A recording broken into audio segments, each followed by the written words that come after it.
wild breeze and wild hearts. All that's missing from America is you. Book your flight now, for example, to San Francisco from £395, subject to availability and blackout periods. Contact your travel agent or visit Lufthansa.com. Conditions apply. Please pay attention to current entry regulations. You and the USA, together again. Say yes to the world. Lufthansa. When my patients need something, I get it sorted. I'm a Macmillan nurse. If the painkillers aren't quite right, I'm a right pain until they are. If they're confused by medical jargon, I'll sit them down and tell it straight in non-doctor speak. If they're missing the dog, I'll set up the hospital bed outside for a few hours so they can be together. That's me. I do whatever it takes. But I can only do it with your help. So I've got absolutely no problem asking you to donate today at macmillan.org.uk. Macmillan Cancer Support. Whatever it takes. Nipping out to get bin bags? We've got some. Well, I better take the dog out. We don't have a dog. Okay. The Double Big Mac is back at McDonald's. Right, get the keys. The Double Big Mac is here for a limited time. Don't miss it. Served after 11 a.m, subject to availability in participating restaurants until the 16th of November. Right now with Vodafone Evo, you can save £62 on the brilliant Samsung Galaxy S20 FE. With its pro-grade triple lens camera, you can take pro-grade shots every time. Now only £26 per month plus £19 up front with 2 gigabytes of data. Go online or install today. Together we can. Vodafone. CPI plus 3.9% annual increase ends 1st of November, subject to device and airtime plans, credit check eligibility and terms. Saving details at vodafone.co.uk. Credit by Vodafone. This is LBC with Andrew Castle. Call 0345 6060 973. Tweet at LBC. Text 84850. Very good morning to you. This is LBC Andrew Castle. 8:38 is the time. What exactly is the climate emergency? Ned says the phrase is used repetitively, but no one explains what it is. You're just expected to know. Ned, thank you.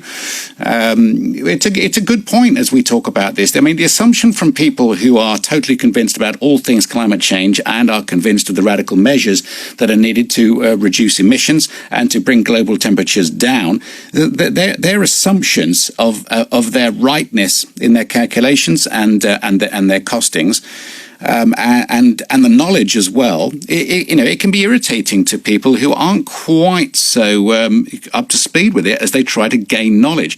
I mean, there's a real apartheid, a separateness that can grow with this argument. We can't have that. You have to move forward together. So I think that's a good point. Another point from a texter: taxing won't get rid of carbon. There is no way a Victorian build can use air pumps, for instance. We need solutions that work. Well, a Victorian building can take it. If it's a terrace, it can't. If it's a semi-detached, you can put a ground source heat pump on the outside if you have enough land associated with it. Otherwise, it's an air source heat pump that has noise. Also, by the way, runs on electricity, so it's not free. The grant's not big enough. I mean, are your pipes the right diameter to feed radiators and or underfloor heating? So, it's all these sorts of details people do like to know about. And Jensen says COP26, the event with the highest carbon footprint of the year. Sounds like a great way to show the world what we really mean. All right, well, we'll continue to talk about it. We'll continue to talk about these matters. Let's talk to Andrew in Chigwell. Hello, Andrew. Hello, yeah. Hello, Andrew. I'd say try and get Andrew's attention and we'll come back to him in just a second. I want to talk to Claire Mercer now. She is from Smart Motorways Kill.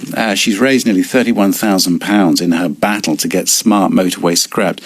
And there's a terribly sad reason why she is so motivated to act in the way that she is. Her husband, Jason Mercer, lost his life on the M1 in June 2019. And we have spoken before, Claire, so thank you very much for being with us once again. How are you?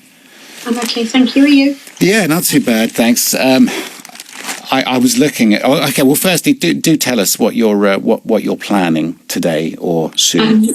Yeah, it's tomorrow. In central London, we are meeting near the London Eye, Belvedere Road.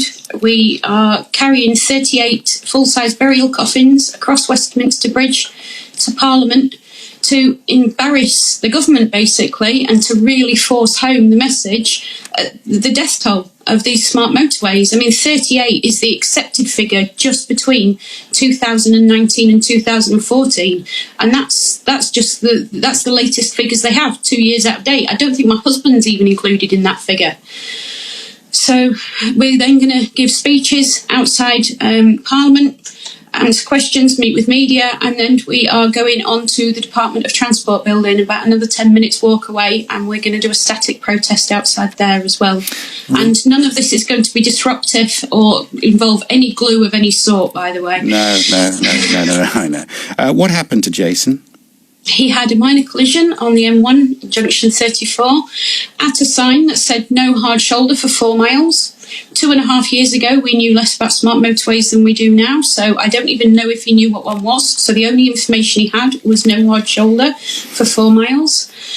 Him and the other motorist tried to pull over as much as they could, but the crash barrier stopped them getting right out of the first lane. And they themselves couldn't get over the crash barrier because it was a 30-foot drop onto the slip road below. So they were stood on the road swapping details, as is your legal obligation.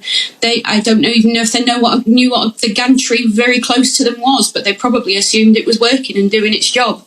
But it didn't pick them up when they stopped, and it didn't pick them up when they were dead on the road for over 6 minutes before the public phoned in to get it closed. There are around about 375 miles of smart motorways in England now, including 235 miles without a hard shoulder. An additional 300 miles are set to be opened by 2025. I mean, we have got some... I sit here and I try to think of questions to ask, but I don't have one here. Apart from why. What questions is there? This is the stupidest thing in the world, right? And people are dying because of it, and the government are too far down the road of spending money, and they won't back up. Listen to this, Claire. Baroness Veer, the roads minister, she told MPs in June that smart motorways have many systems in there that make you safer, including eyes in the sky and sensors in the road. Beyond belief. She gave that evidence to a Parliamentary Transport Select Committee. She said that, and then 3 weeks later, an undercover reporter pointed out how much of the equipment wasn't working and never did work. And so eyes in the sky is absolute rubbish. What the hell is eyes in the sky, anyway? Well, she's referring to CCTV, I think. But they don't even have that, so they don't have anything even more technology. I mean, they're saying that we've got this technology and that technology, but like you just said, hundreds of miles of it doesn't have it. And also, they've just opened a section of the M4 in Berkshire that hasn't got any technology in it at all, so they're not even pretending anymore. This is after 2 years of our campaigning, 2 years of ramming this down their throats, 2 years. We've had 10 reviews into smart motorways this year alone, and they 3 weeks ago they opened a section with absolutely no technology in it, and they said we're going to limit the speed to 60 miles an hour until we get round to fitting it. HGVs are limited at 56. The one that hit my husband was limited to 56. And nobody will let me read his post-mortem reports because of the absolute damage it did. And that was limited to 56. Right. But they say that limited it to 60 will save people. You lost your husband and your future changed. The other day, my daughter, who's got a 2-month-old now, she went to work just to sort of pop in for a drink because they wanted to see the baby and everything else. And she went round the M25 and then into work. And I just had a thought, that's all. I just had a thought. I'm really sorry that you've been through what you've been through. You're a victim of ridiculous design. Yeah, we get people contacting us saying, if I've got more than one child, which child do I grab first if I have a problem? They call it Hobson's choice. Multiple people have said the same thing. Who do I grab first? Other people have said, I'm disabled. What do I do? So we're bringing disability discrimination cases as well and things like that. But it absolutely changes your life. It's my 12th wedding anniversary today. And I'm sat here talking to you. Yeah, I know. Instead of my husband. Yeah, I know. A very poor substitute.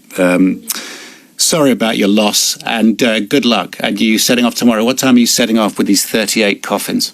We are meeting. Well, we're gathering from 1 near the London Eye, setting off from 2, and we would welcome as many people as possible to join us, just to show how they feel about this. Okay. There's more information on our website and Facebook page, all called Smart Motorways Kill. Smart Motorways Kill. Okay, thanks, Claire. Good to speak with you again. Thank you for your time this morning. A very important day for you. 8:45 is the time. Listen, this Alec Baldwin thing is rolling on in the States as well. We'll take the latest on that after the news from Amelia Cox. Delegates are gathering in Glasgow for the COP26 climate